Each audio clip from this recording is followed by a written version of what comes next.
नमस्कार.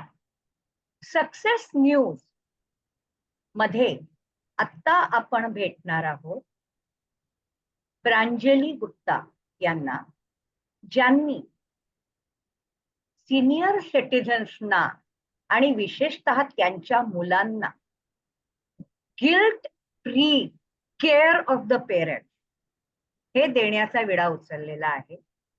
परिवार वृद्धाश्रम ज्यांनी नुकताच स्थापन केलेला आहे त्या प्रांजली गुप्ता. नमस्कार प्रांजली. नमस्कार. येस. नुकताच तू तुझा वृद्धाश्रम चालू केला, परिवार. हो. राईट. आणि हा. त्या वृद्धाश्रम चालू करण्याच्या मागची तुझी भूमिका आणि हा वृद्धाश्रम चालू केल्यामुळे तू नवीन पिढीला, म्हणजे मे बी तुमच्या पिढीला, कशा प्रकारचं यश देऊ इच्छिते या गोष्टीबद्दल आम्हाला समजून घ्यायला आवडेल. तसं बघायला गेलं ना तर आजकालच्या जे लोकांची विचारधारणा कशी आहे की वृद्धाश्रम म्हटलं ना तर एक पॅरेंट्सला टाकून दिलं किंवा पॅरेंट्सचा कोंडमारा केला हे आहे.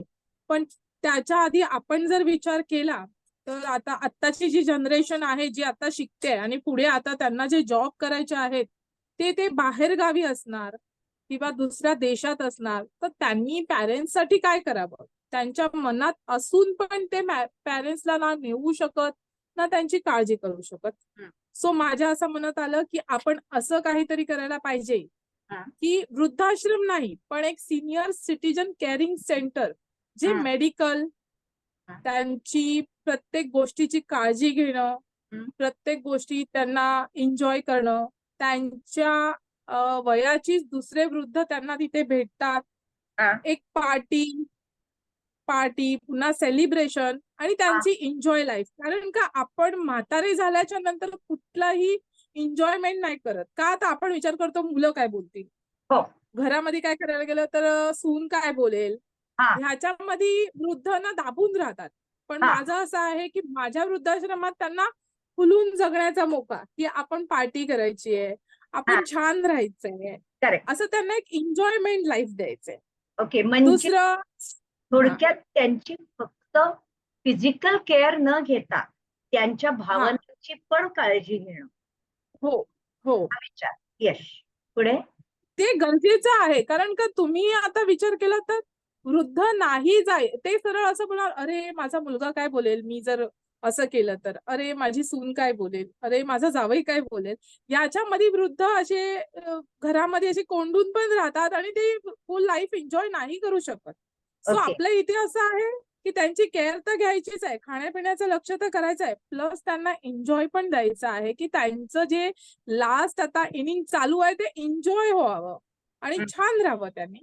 आणि आता कसं आहे, बाहेर देशामध्ये मुलं आहेत, त्यांना वाटलं की पॅरेंट्सला न्यायचंय पण पॅरेंट्सला तिकडचं हवामान नाही जमत किंवा तिकडची भाषा नाहीये, तर त्यांना वाटत असून पण ते नाही नेऊ शकत. मग आता त्यांनी काय करावं, मेड जरी घरी ठेवली तरी मेडनी जर 2 दिवस सुट्टी घेतली तर पॅरेंट्सचं काय. करेक्ट. आणि मोठा प्रॉब्लेम विचार आहे, हा प्रॉब्लेम आहे. आजकाल मेड नाही भेटत आणि ठेवली तरी तिचा काय भरोसा, आजारी पडली काय झालं तर. रिलायबल किती असतात हाही एक वादाचा मुद्दा. हो, म्हणजे तर वादाचा मुद्दा. मला वाटतं की काही क्राईमची रॅकेट अशी आहेत की घरात एकटे राहणारे म्हातारी त्यांच्याकडे नोकर म्हणून जाऊन राहतात आणि मग त्यांचे खून करून त्यांचा पैसा लुबाडून पळतात. हो हो, खूप असे झालेले आहेत, खूप स्टोरी आहेत अशा. हो, त्या मुलांसाठी मुलांना त्या गोष्टीची पण भीती असू शकते की आपण आई वडिलांना ठेवतो तर आपल्या आई वडिलांचं नक्की कसं होईल.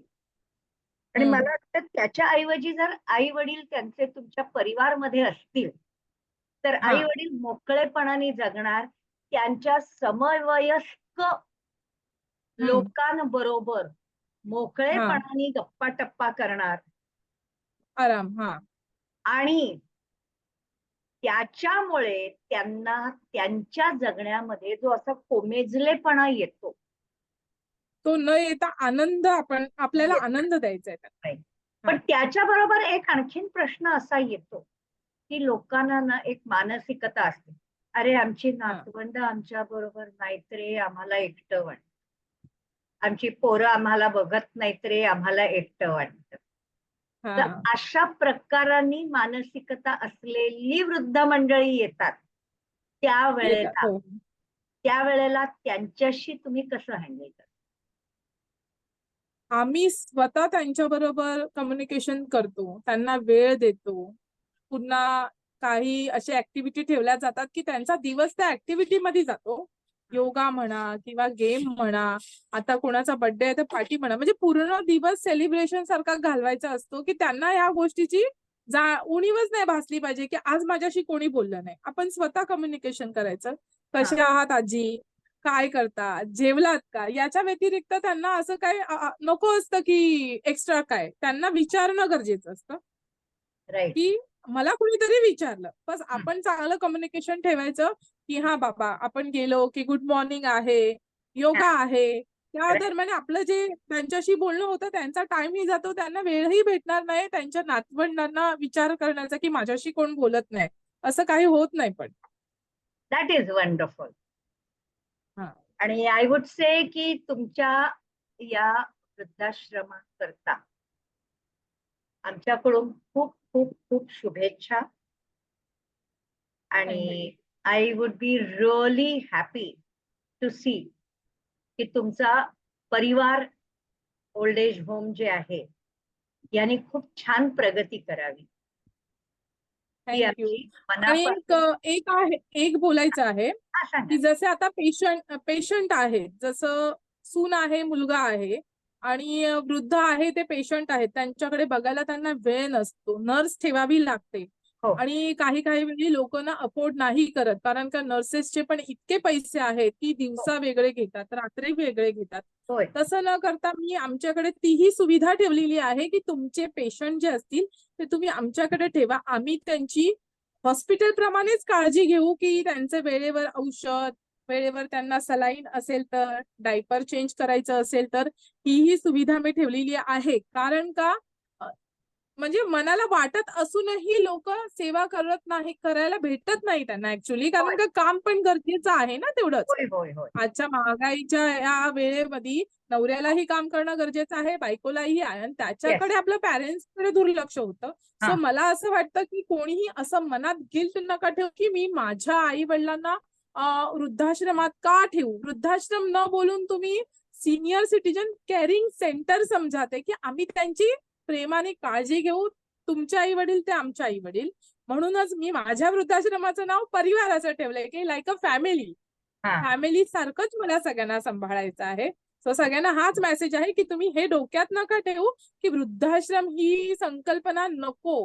वृद्धाश्रम नाहीच आहे, पण तुमच्या आई वडिलांना एक आनंद मिळावा, तुम्हाला वेळ नसताना आम्ही त्यांना ते देतोय, याचा तुम्ही विचार करा. आणि ही संकल्पना डोक्यातून काढून टाका की तो कोंडमारा आहे, एक एन्जॉय करण्याचं ठिकाण आहे की जिथे तुम्ही नक्की विचार करा.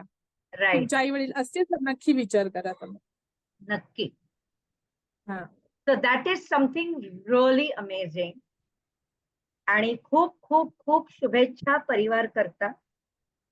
आणि अशीच प्रगती करत राहा आणि उत्तरोत्तर परिवारच्या आणखीन शाखा निर्माण होऊ देत तुमच्या, ही सदिच्छा.